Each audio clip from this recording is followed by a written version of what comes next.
Boa noite, amigos. Quero saudar a todos com a paz e a graça do nosso Senhor Jesus Cristo. Sejam todos muito bem-vindos. De forma muito especial, quero estender um abraço bastante carinhoso a todos vocês que estão aqui nos visitando a convite de alguém. Você atendeu o convite de um amigo, de um parente, está aqui conosco. E eu quero dizer para vocês o seguinte: esse convite não foi feito por essa pessoa que lhe transmitiu o convite. O convite foi feito pelo Espírito Santo de Deus.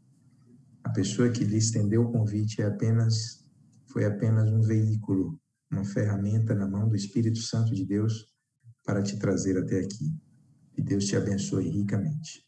Que esse mesmo Espírito possa falar ao seu coração nessa noite, assim como tem falado ao nosso coração a cada momento das nossas vidas, tá? Quero agradecer muito, realmente, a presença de cada um de vocês aqui, tá bom? Bom, certamente vocês já ouviram algumas expressões, na verdade são ditos populares, né? Do tipo, nem tudo que reluz é ouro, nem tudo que reluz é ouro. Ou então, as aparências enganam, né? São ditados populares aí que a gente costuma ouvir aqui e ali. Essas expressões, elas indicam que nem sempre aquilo que a gente vê, de fato, é. Muitas vezes nós somos enganados por aquilo que a gente vê. Isso foi o que aconteceu com uma figueira que acabou sendo amaldiçoada por Jesus. Mas hoje nós vamos meditar naquilo que esse ato de Jesus Cristo representa e quer nos ensinar. O primeiro ponto que nós precisamos entender, e esse relato está no livro de Marcos, se você tiver a sua Bíblia, eu peço que você abra a sua Bíblia no livro de Marcos.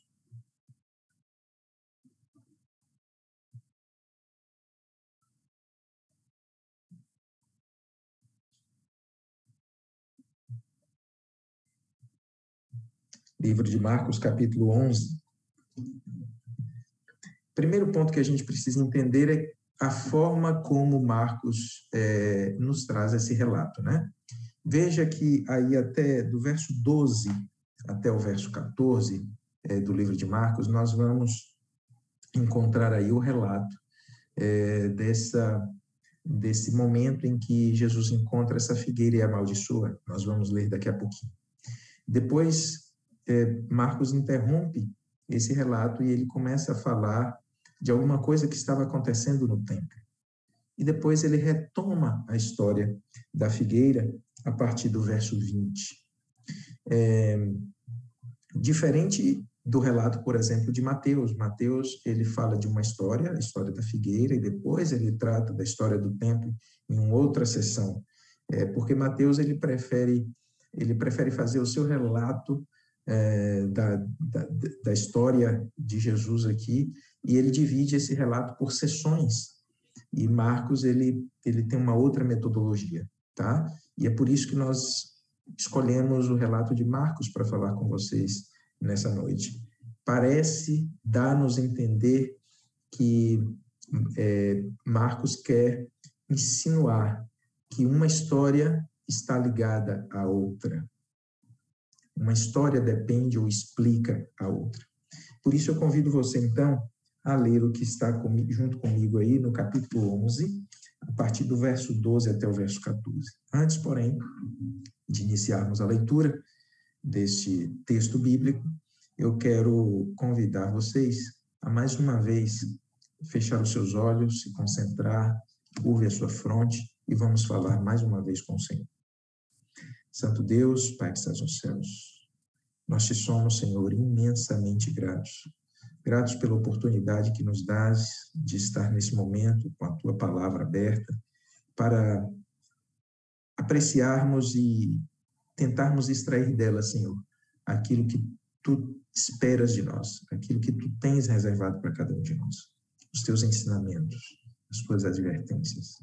Portanto, Senhor, envia o teu Santo Espírito, primeiro para que ele fale aos nossos corações, depois para que ele faça com que a tua mensagem encontre um abrigo especial dentro de cada coração. E que nós possamos, Senhor, com a ajuda desse mesmo Espírito, praticar esta palavra, esse ensinamento que teremos nessa noite. Ajuda-nos, Senhor, na nossa falta de fé, o que te rogamos. No doce e sagrado nome de Cristo Jesus. Amém. Então vamos lá. Verso 12 diz o seguinte: no dia seguinte, quando saíram de Betânia, teve fome, e vendo de longe uma figueira com folhas, foi ver se nela, porventura, acharia alguma coisa. Aproximando-se dela, nada achou, senão folhas, porque não era tempo de figos. Então lhe disse Jesus: nunca jamais coma alguém fruto de ti. E seus discípulos ouviram isto. Um dia após a entrada triunfal de Jesus em Jerusalém, ele retorna àquela cidade e na entrada ele avista então essa figueira. Era de manhã, cedo, Jesus estava com fome e ele vê ali uma possibilidade de saciar a sua fome. A figueira estava repleta de folhas. E, obviamente, ele se aproxima então daquela árvore para tentar colher ali alguns frutos, mesmo que ainda estivessem verdes. Obviamente, pelo relato, nós vimos que ainda não era tempo de figos, não era tempo de dar figos. Mas era costume, era natural para as pessoas naquela região, naquele período, eles eram acostumados a comer frutos que ainda não tinham amadurecido. Não encontrando nenhum fruto, então, Jesus amaldiçoa aquela figueira. Certamente os discípulos de Jesus ficaram espantados. Nós, hoje, quando lemos esse relato, nós nos espantamos, né? Não é comum a gente ver, durante a vida e ministério de Jesus, Jesus amaldiçoar, né? Talvez os seus discípulos nunca tenham presenciado o seu mestre fazer algo semelhante àquilo que foi feito ali. Muito pelo contrário, de sua própria boca eles ouviam que o Filho do Homem não veio para destruir almas, ou destruir as almas dos homens, mas para salvá-las. Jesus veio para salvar, Jesus veio para trazer uma palavra de esperança, né? Miqueias afirmou no seu livro Miqueias capítulo 7, verso 18, que ele tinha prazer na misericórdia. Ezequiel complementa dizendo, no capítulo 33, verso 11 de Ezequiel, que ele não tinha prazer na morte. Mas agora os discípulos presenciam Jesus, então, amaldiçoando uma figueira. Realmente, quando a gente vê essa atitude de Jesus, a gente fica chocado, né? Numa primeira leitura, a gente fica chocado. E se nós não compreendermos, de fato, o que Jesus quis falar, quis ensinar com aquele seu ato, com aquela sua ação, esse choque ele vai permanecer, né? E eu quero convidar vocês a entender o que Jesus quis nos ensinar com aquele seu ato de amaldiçoar aquela figueira. Primeiro, a gente precisa tomar essa história como uma parábola viva, ou seja, um ensinamento prático. Jesus aproveitou aquela oportunidade daquela figueira para ensinar algo. Seria muita, digamos assim, maldade da parte de Jesus amaldiçoar uma figueira simplesmente porque ela não tinha frutos. Ele sabia que não era tempo de frutos, então era muito mais fácil não encontrar frutos naquela árvore do que encontrar. Mas Jesus aproveita aquele momento, aproveita aquele evento de uma figueira cheia de folhas não ter frutos para dar um grande ensinamento para os seus discípulos, e obviamente esse ensinamento é estendido a cada um de nós hoje. Primeiro ponto que eu quero analisar com vocês é sobre a figueira. Certamente, junto àquela figueira, haviam muitas outras figueiras. E, obviamente, por não estar no tempo de dar figos, né, ou dar seus frutos, todas aquelas outras árvores estavam sem folhas. As figueiras, ao contrário de outras árvores, elas começam a dar frutos e só depois que os frutos nascem é que as folhas vêm, as folhas nascem. Então, uma figueira que estivesse repleta de folhas, certamente ela já estava dando frutos, ela já tinha frutos, mesmo que esses frutos ainda não estivessem maduros. Mas como os frutos nasciam antes das folhas, então se tinha folhas, existia frutos. Assim, nessa parábola viva, as figueiras sem folhas representavam as nações vizinhas a ajudar. Daquelas nações não se podia esperar frutos. Elas não tinham condição de dar frutos. Já a figueira com folhas representava Judá, o povo de Deus, de quem se esperava, sim, ter muitos frutos. Em vez, obviamente, por quê? Porque Deus se revelara a seu povo. No meio da cidade de Jerusalém, estava ali a habitação de Deus com seu povo, o templo sagrado. A esse povo foram confiados os oráculos sagrados. Aquelas folhas, elas representavam toda forma de piedade ostentada por aquela nação, que não passavam apenas de formas, de cerimônias, de liturgias, de cerimônias vazias de sentido real. As pessoas levavam seus sacrifícios para a remissão de seus pecados, mas isso não passava de um mero cumprimento, de uma mera formalidade, né? Porque ali eles levavam suas ofertas, mas eles não entregavam o seu coração. Mais de 700 anos antes desse episódio, o profeta Isaías já advertia a nação de Judá com respeito a isso. Se você tiver com sua Bíblia, pode acompanhar o que está escrito no livro de Isaías, capítulo 1, a partir do verso 10. Livro de Isaías, no capítulo 1, a partir do verso 10. Lá diz assim: ouvi a palavra do Senhor, vós, príncipes de Sodoma. Prestai ouvidos à lei do nosso Deus, vós, povo de Gomorra. De que me serve a mim a multidão dos vossos sacrifícios, diz o Senhor. Estou farto dos holocaustos de carneiros e da gordura de animais cevados, e não me agrado do sangue de novilhos, nem de cordeiros, nem de bodes. Quando vindes para comparecer perante mim, quem vos requereu o só pisardes os meus atos? Não continueis a trazer ofertas vãs, o incenso para minha abominação e também as festas de lua nova, os sábados e a convocação das congregações. Não posso suportar iniquidade associada ao ajuntamento solene. Não posso suportar a iniquidade associada ao ajuntamento solene. O que o profeta Isaías estava advertindo àquela nação aqui era que Deus, muito embora houvesse instituído, pedido que aquela nação fizesse todas aquelas cerimônias, celebrasse todas aquelas cerimônias, aquelas cerimônias não passavam de símbolos, eram apenas símbolos. E o que Deus de fato queria deles, com aquelas cerimônias, era receber para si os seus corações, as suas vidas. Era que eles entendessem que ao levarem aquele carneiro, aquele cordeiro, aquela oferta, eles estariam entregando os seus corações a Deus.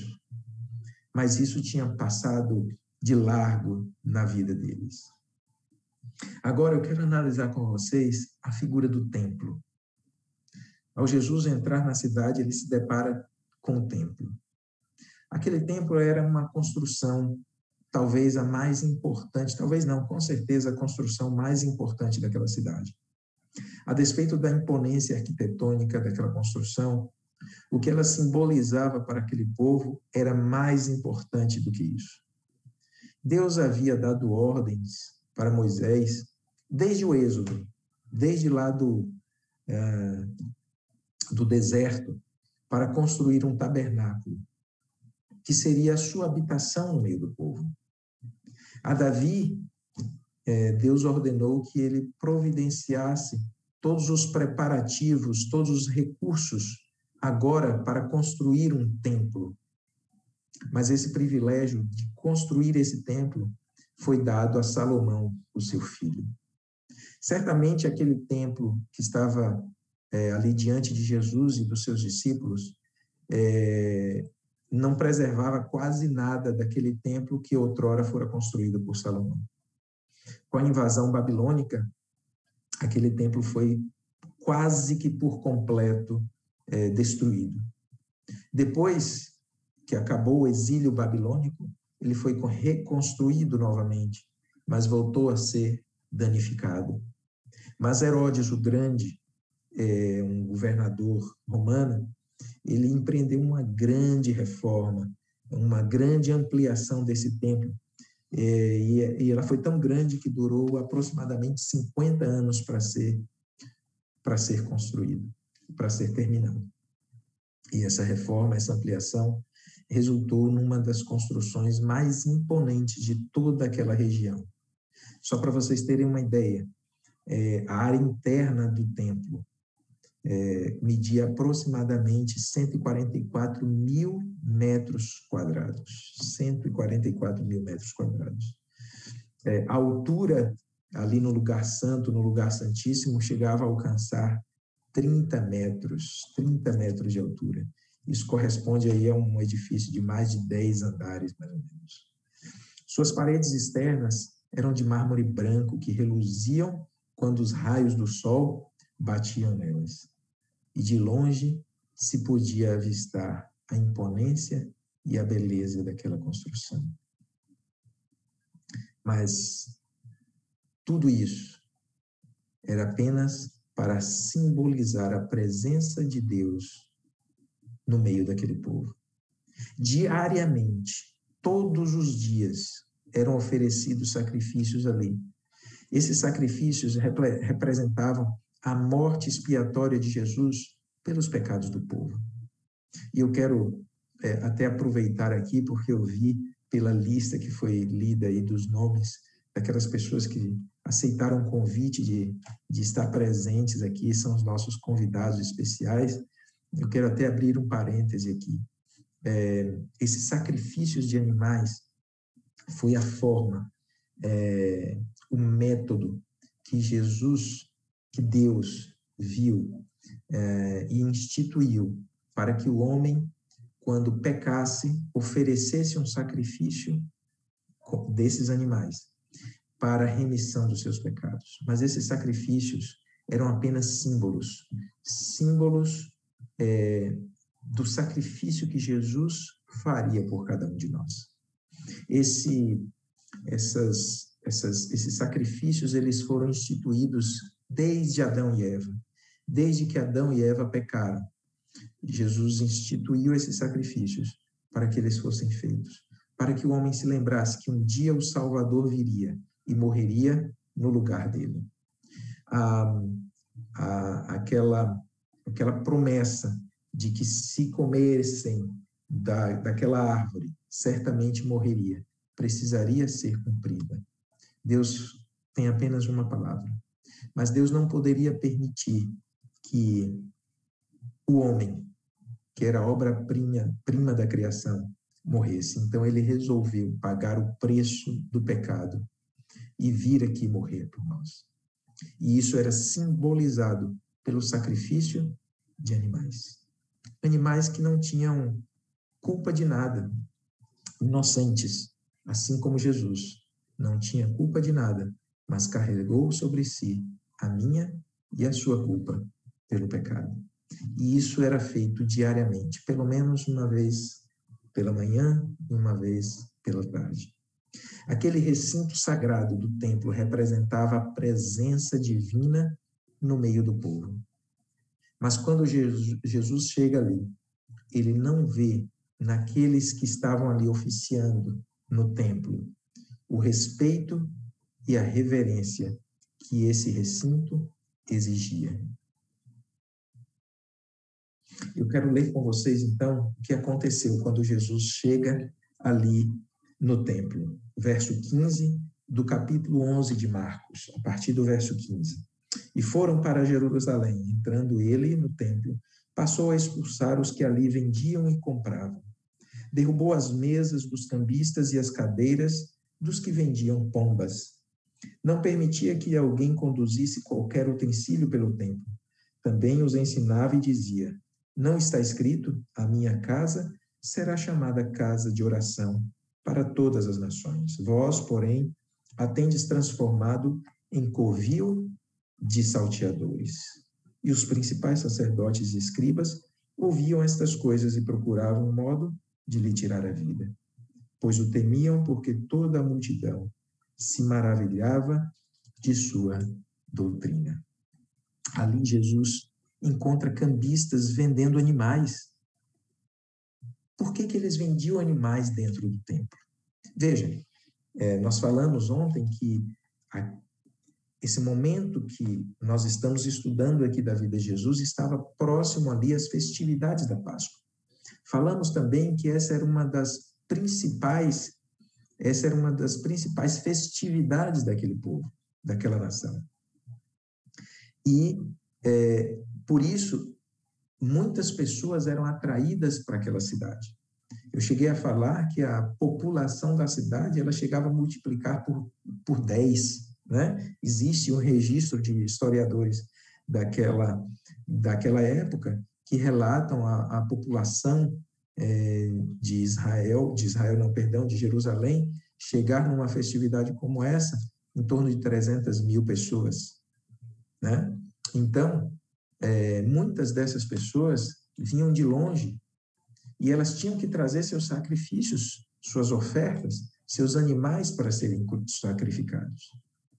Então, ficaria muito mais cômodo para eles, ao invés de trazerem de muito longe, andarem por caminhos muito longos com esses animais, eles, em vez de trazerem, eles compravam ali mesmo, né? Assim, acabou se criando ali dentro do templo um mercado de venda de animais para serem ofertados. Mas muitas vezes essa oferta, ou seja, esse animal, era vendido para o adorador mais de uma vez. Como assim? O comprador oferecia esse sacrifício, essa oferta, melhor dizendo, entregava na mão do sacerdote para que o sacerdote, então, fizesse o sacrifício. Mas o sacerdote voltava, entregava novamente o animal para aquele vendedor, para aquele campista que ali estava, e esse mesmo animal, que já tinha sido vendido lá atrás para um adorador, agora era vendido para outra pessoa. Daí, a gente compreende por que Jesus disse, no verso 17, vós a tendes transformado em covil de salteadores. Aqueles homens estavam ali enriquecendo de forma ilícita, usando algo que foi instituído por Deus e que era extremamente sagrado, que tinha uma simbologia muito especial. Eles estavam usando isso para enriquecerem de forma ilícita. O resumo da ópera é: o adorador, de um lado, fingia que adorava. Afinal, ele ia ali apenas cumprir um mandamento, uma ordem que Moisés deixou, que era oferecer um sacrifício na Páscoa. Então, eles sabiam que eles precisavam disso, e eles iam lá e faziam. Mas, de fato, eles não estavam levando diante de Deus, apresentando diante de Deus o seu pedido de perdão. Eles não estavam com seus corações arrependidos pelos pecados cometidos. Eles estavam apenas, vamos dizer assim, tentando aplacar a ira de um Deus tirano. Essa era a visão que aqueles homens daquela época tinham do seu Deus, do Deus a quem eles serviam. Do outro lado, nós encontramos os sacerdotes, aqueles homens que deveriam zelar pelas coisas sagradas. Eles simplesmente usavam aquilo que era santo, que era sagrado, que fora instituído por Deus para enriquecer. Que religião? E a pergunta que fica para nós hoje, para a nossa meditação, é: que tipo de religião é a minha? Será que a minha religião é a mesma religião praticada por aqueles homens? Uma religião vazia, destituída de sentido real? Será que eu vou à igreja porque eu sou orientado a fazer isso? Eu nasci num lar cristão e eu vou à igreja desde criança, desde recém-nascido. Será que hoje eu vou à igreja simplesmente porque ao longo da minha vida eu criei esse hábito? Ir à igreja tem sido apenas um hábito para você? O que será que Deus espera de cada um de nós? Que tipo de religião que Deus espera de cada um de nós? O apóstolo Paulo nos responde essa pergunta e eu quero que você acompanhe comigo a resposta a essa pergunta no livro de Romanos. Romanos, no capítulo 12. Livro de Romanos, capítulo 12, o apóstolo Paulo nos fala a respeito disso. Verso 1 e verso 2 do capítulo 12 de Romanos. Ali ele diz o seguinte: rogo-vos, pois, irmãos, pelas misericórdias de Deus, que apresenteis o vosso corpo por sacrifício vivo, santo e agradável a Deus, que é o vosso culto racional. Ele nos conclama a entregarmos a Deus a nossa vida. É isso que Deus espera de nós, e ele prossegue: mas não vos conformeis com este século, mas transformai-vos pela renovação da vossa mente, para que experimenteis qual seja a boa, agradável e perfeita vontade de Deus. Deus espera que nós rompamos com aquilo que está estabelecido, aquilo que virou um hábito simplesmente, mas que tenhamos a nossa mente renovada pelo Espírito Santo. E só assim poderemos experimentar a boa, perfeita e agradável vontade de Deus. Isaías já havia advertido também esse povo 700 anos antes desse acontecimento, 700 anos antes de Jesus, aproximadamente, né? 700 anos antes de Jesus vir à Terra. O profeta Isaías já havia advertido esse povo sobre as suas práticas religiosas hipócritas, destituídas de real sentido. E você pode encontrar isso no capítulo 58 de Isaías, versos 6 e 7. Ali ele diz: porventura não é este o jejum que escolhi, que soltes as ligaduras da impiedade, desfaças as ataduras da servidão, deixes livres os oprimidos e despedaces todo o jugo? Porventura não é também que repartas o teu pão com o faminto e recolhas em casa os pobres desabrigados, e se vires o nu, o cubras, e não te escondas do teu semelhante? Quantas vezes Jesus nos advertiu a respeito da nossa relação com o próximo?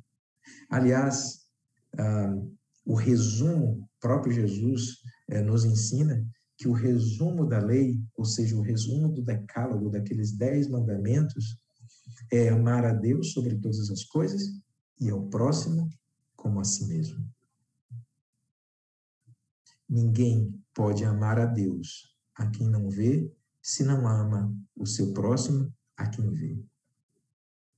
Amigos, já passou da hora de nos desvencilharmos daquilo que faz da nossa religião apenas uma fachada. Deus põe diante de nós a todo momento oportunidades de exercermos a religião que professamos de fato, na prática. Ir à igreja nos dias de culto não nos faz cristãos. Nós não somos cristãos porque vamos à igreja nos dias de culto. Tampouco devolver dízimo ou dar ofertas, não é isso que faz de nós cristãos. Cantar, pregar ou desempenhar qualquer função, não é isso que faz de nós cristãos. Nada disso nos faz seguidores de Cristo. Sabe, Davi chegou a essa conclusão, a essa maturidade espiritual. E ele relata isso no Salmo 51, verso 16 e 17. Lá ele diz assim, olha, pois não te comprases em sacrifícios, do contrário, eu tus daria. E não te agradas de holocaustos, sacrifícios agradáveis a Deus. São o espírito quebrantado, o coração compungido e contrito, não o desprezarás, ó Deus. Como que Deus não se compraz com sacrifícios, com holocaustos, se foi isso que ele pediu, se isso foi instituído por ele? O que Davi quer dizer aqui é que se o coração não tiver depositado nas mãos de Deus, de nada vale aquele sacrifício.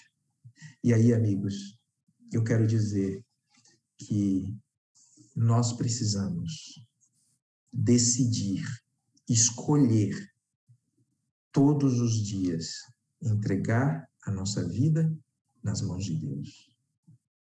Para sermos verdadeiros cristãos, nós precisamos viver como Jesus viveu. Nós precisamos amar como Jesus amou. Nós precisamos olhar para o outro como Jesus olhava. Mas nada disso será possível se ainda permanecermos com o nosso velho coração. Nós precisamos ter o nosso coração transplantado pelo Senhor. Daí, Davi faz a sua prece, ainda no capítulo 51 de Salmos, e ele clama ao Senhor, cria em mim, ó Deus, um coração puro e renova dentro de mim um espírito inabalável. Davi sabia que com aquele velho coração, ele não conseguiria ser um seguidor de Jesus. E por isso ele clama. E eu quero que você clame nessa noite. Senhor, dá-me um novo coração. Dá-me um novo coração. Verso 20 de Marcos, capítulo 11. Jesus, então, volta agora para a história. Marcos, então, volta agora para a história da figueira. E ali ele diz, e passando eles pela manhã, viram que a figueira secara desde a raiz. Então Pedro, lembrando-se, falou, mestre, eis que a figueira que amaldiçoaste secou. Eis que a figueira secou.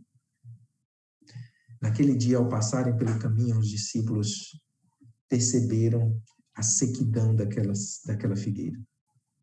Ali estava prefigurado o destino daqueles que não ouviram a voz de advertência do Senhor. Esse seria o destino, a morte, a sequidão, o ostracismo. Veja, eu encontrei uma frase num livro que comenta essa passagem, um livro de uma escritora norte-americana chamada Ellen White. O livro é O Desejado de Todas as Nações. E olha o que ela diz, é uma frase de advertência para cada um de nós. A misericórdia pode interceder por anos e ser negligenciada e rejeitada. Vem, porém, o tempo em que essa misericórdia faz sua última súplica. O coração torna-se tão endurecido que cessa de atender ao Espírito Santo de Deus. Então, a suave, atraente voz não mais suplica ao pecador. E cessam as reprovações e as advertências. Amigos, Noé pregou durante 120 anos para um povo incrédulo.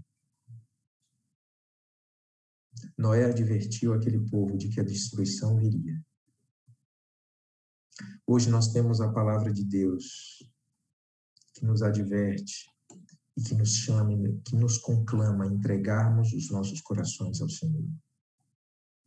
Hoje, a calma, mansa, serena, tranquila voz do Senhor está falando ao meu e ao seu coração. Suplicante, ele nos chama com terno amor.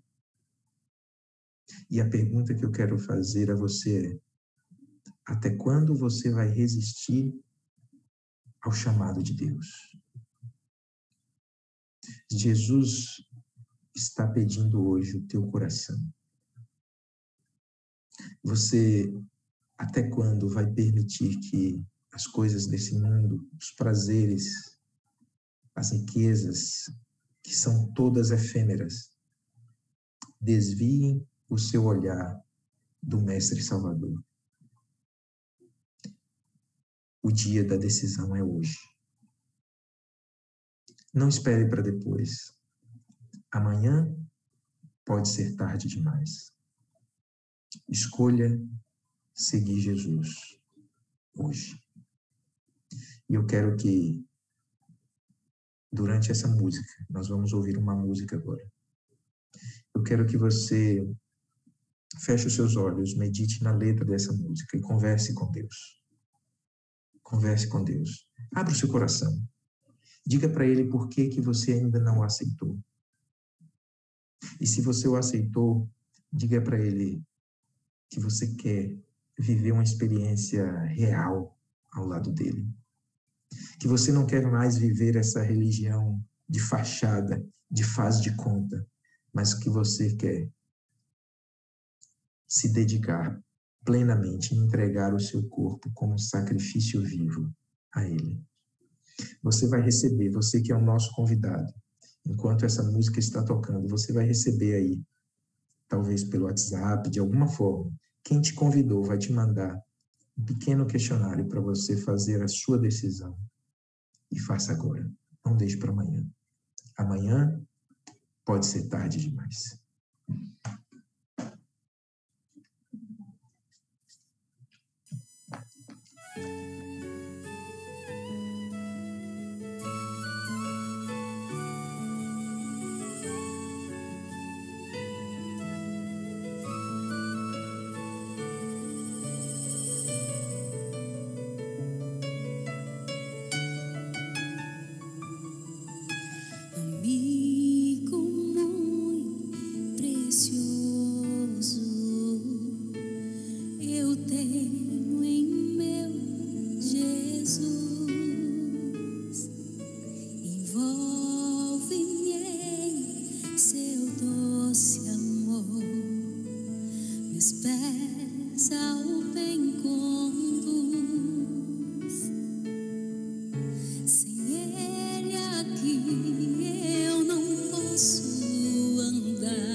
feridas por amor, de seu amor a prova ele deu, por mim, por ti naquela cruz morreu, e juntos nós andamos, meu bom Jesus e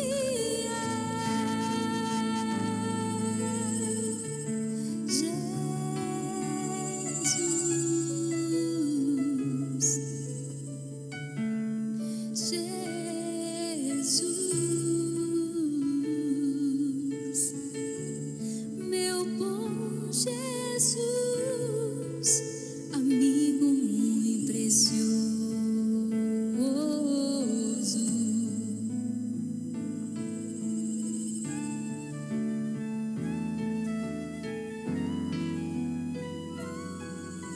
Eu conto-lhe minhas tristezas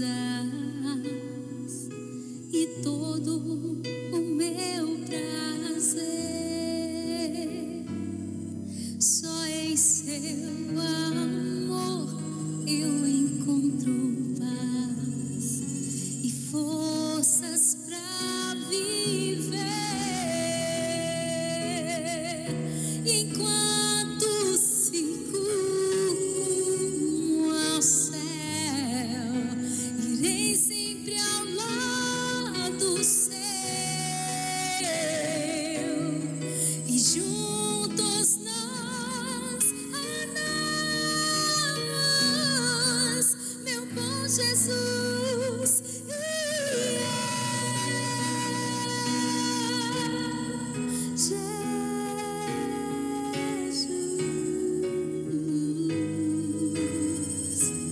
meu bom Jesus, meu bom Jesus, amigo, nosso amigo muito precioso.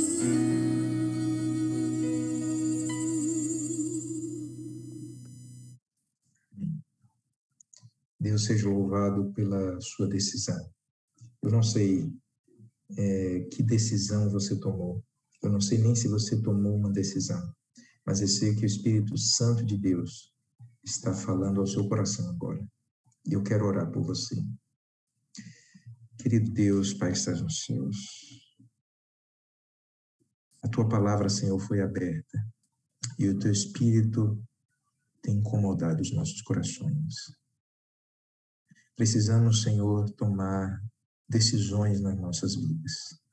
Certamente, muitas coisas estão contribuindo para que a gente relute e a gente postergue essa decisão.